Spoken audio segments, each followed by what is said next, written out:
नमस्कार। जय माता दी। मैं हूँ आपकी अपनी लाइफ डिज़ाइनर आचार्य जीतू सिंह।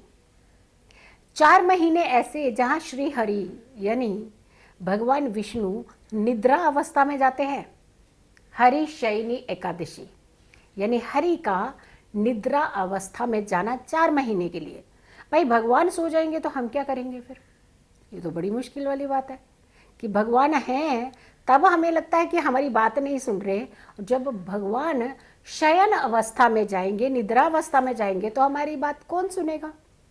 उसके भी रास्ते हैं। क्योंकि जब एक ऑफिस के अंदर ऑफिसर कहीं ज़्यादा लंबी छुट्टी पर जाते हैं तो उसका दरोमदार किसी को सौंप करके ही जाते हैं। भोलेनाथ के परिवार के पास रहेगा ये पूरी जिम्मेदारी। तो ऐसे में श्री हरि की तो आराधना याद रखना है, क्योंकि जो गे होते हैं उन्हें भी याद रखना होता है। ये ध्यान रखिएगा, जब पलट कर आएंगे तो फिर आपका हिसाब किताब करेंगे नहीं तो इसीलिए भगवान भोलेनाथ की तो आराधना करनी है, आपने श्री हरि विष्णु की भी आराधना करनी है। और ये महीना खास करके जो जुलाई से शुरू होगा हरिशयनी एकादशी का 20 तारीख से, वो हम पूरा बताएंगे अभी आपको।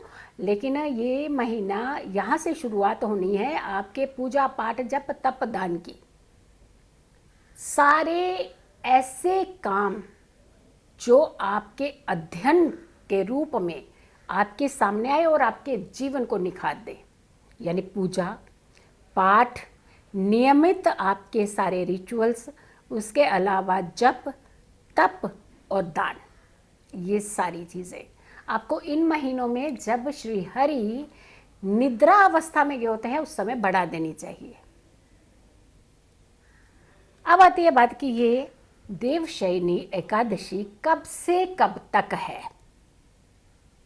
यानी देवशयनी एकादशी पर जब भगवान विराम के लिए जाएंगे, भगवान निद्रा के लिए जाएंगे, तो आपका वो समय कब से शुरू हो रहा है? 20 जुलाई मंगलवार अनुराधा नक्षत्र में ये समय शुरू होगा।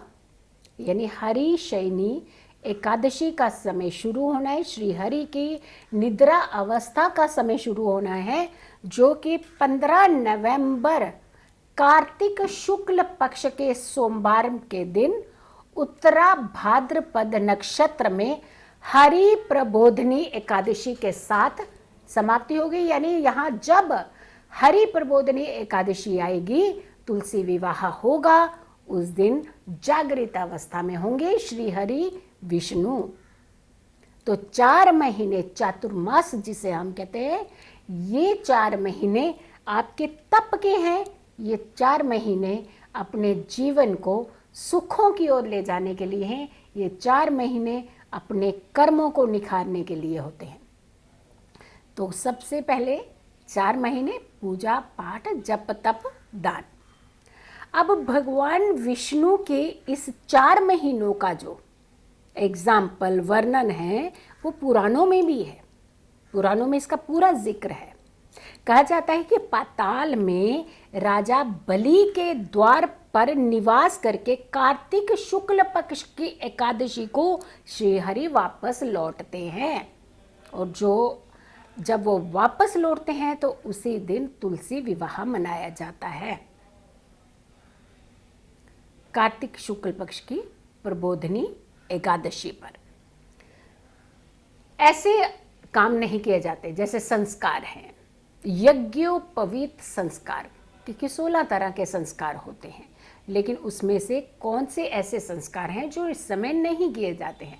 यज्ञोपवीत नहीं किया जाता, शादी विवाह नहीं किए जाते, गृह प्रवेश नहीं किए जाते, आपके घर में बर्थडे बहुत ग्रैंड लेवल पे जो सेलिब्रेट करते हैं वो नहीं करने चाहिए। ऐसे नॉर्मली आप सारी चीज़ें कर सकते हैं। गृह प्रवेश खास करके उसमें से मुख्य भूमिका होती है। शादी का कोई भी रिचुअल नहीं किया जाता है। नया घर के अंदर आपका जो मुहूर्त होता है वो नहीं किए जाते। मुंडन सेरेमनी नहीं किए जाती हैं। जनेऊ धारण नहीं करवाया जाता है। तो ये सारे कार्य जो होते हैं ये छोड़ने होते हैं। इन कार्यों को नहीं किया जाता। और फिर आती है बात कि कौन से कार्य करने चाहिए, क्योंकि अब तो हमने ये कार्य कहा कि नहीं करने, ये सारे शुभ कार्य नहीं करने हैं।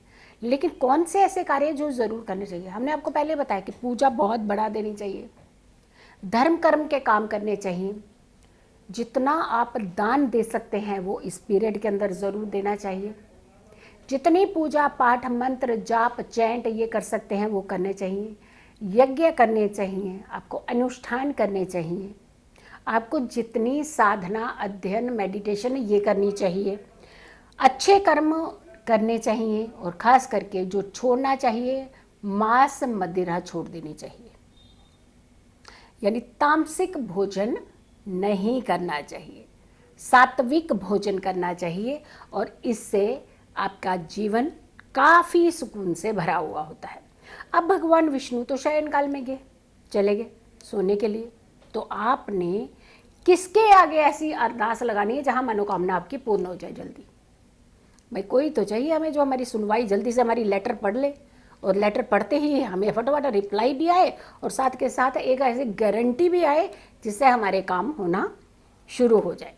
इसका संचालन करेंगे 4 महीने शिव परिवार।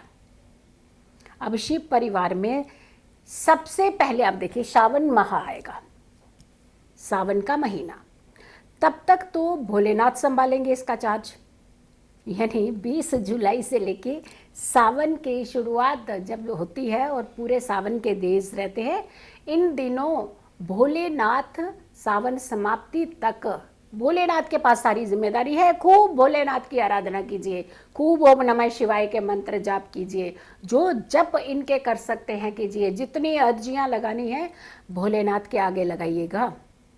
और जैसे ही सावन समाप्त होंगे फिर आएगी आपकी गणेश चतुर्थी, यानी मैंने कहा ना शिव परिवार के पास रहेगा सारा दारोमदार। गणेश चतुर्थी आई तो भगवान गणपति को आराधना लगाना शुरू कर दीजिएगा, क्योंकि भोलेनाथ थोड़ा सा फिर आराम से हो जाएंगे, उसके बाद गणेश जी के पास ज़्यादा जिम्मेदारी आ जाएगी, तो गणेश जी की आराधना करना शुरू कर दीजिएगा। प्रथम पूजनीय, वैसे भी उनकी आराधना तो हर जगह ही सफल होती है, हर क्षण वो आपको देते ही देते हैं। तो फिर आपने शुरुआत कर देनी है भगवान भोलेनाथ के बाद गणपति की आराधना। खूब दिल खोल करके गणपति की आराधना कीजिए, प्रथम पूजनीय देवता को खूब प्रसन्न कीजिए। कारोबार आ गया अब गणेश जी के पास, तो गणेश जी का पूजन करना आपने शुरू कर देना है। फिर उसके बाद आती है माँ दुर्गा, नवरात्रि आएंगे, तो नवरात्रि में माँ दुर्गा की आराधना की जाती है। तो माता की आराधना, माँ पार्वती के स्वरूप की भी आराधना की जाती है। तो तीसरा जिम्मा आ गया माँ पार्वती के पास, माँ दुर्गा के भी पास। तो माँ दुर्गा की आराधना आपने दिल खोल करके करनी है, यानी ये 4 महीने एक के बाद एक जो चार्ज दूसरे भगवान को दिया जा रहा है, वो सारी चीज़ों को समझते हुए आपने सारी अर्जियाँ लगानी है। और जब श्री हरि जाग जाएंगे फिर अपना कार्यभार संभाल लेंगे, तो आपने फिर श्री हरि को आपने सारी आराधना लगानी। देखिए चीज़ें, उपाय यही होते हैं कि हमें किस समय किस पूजा को बढ़ाना है। अब उपाय ये नहीं होते, हमने कहा ना कि जब श्री हरि जाएंगे तो भगवान भोलेनाथ की खूब आराधना कीजिएगा, सावन खत्म होगा तो भगवान गणपति की आराधना शुरू कर दीजिए, क्योंकि गणेश चतुर्थी आएगी, और गणेश चतुर्थी के समापन के बाद आएगी नवरात्रि, और नवरात्रि में माँ दुर्गा की आराधना कीजिएगा। तो बैक टू बैक यही आपके उपाय हैं, ऐसे ही आपने एक सिस्टम को फॉलो करना है। और जो चतुर्मास है, 4 महीने हैं श्री हरि की निद्रा के, उसमें भी आपने सारे लाभ पाने हैं और अपने जीवन को सुखमय बनाना है।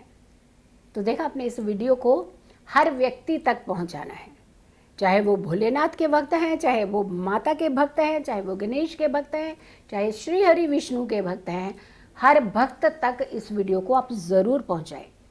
खुश रहें, स्वस्थ रहें, पॉजिटिव रहें। जब हम पॉजिटिव रहते हैं तो हर समस्या से हम दूर रहते हैं। अगर आप लोगों ने अभी तक मेरे चैनल को सब्सक्राइब नहीं किया है तो ज़रूर कीजिएगा, वीडियो ज़रूर शेयर कीजिएगा। जल्दी हाजिर होंगे एक अच्छी वीडियो के साथ, तब तक के लिए नमस्कार।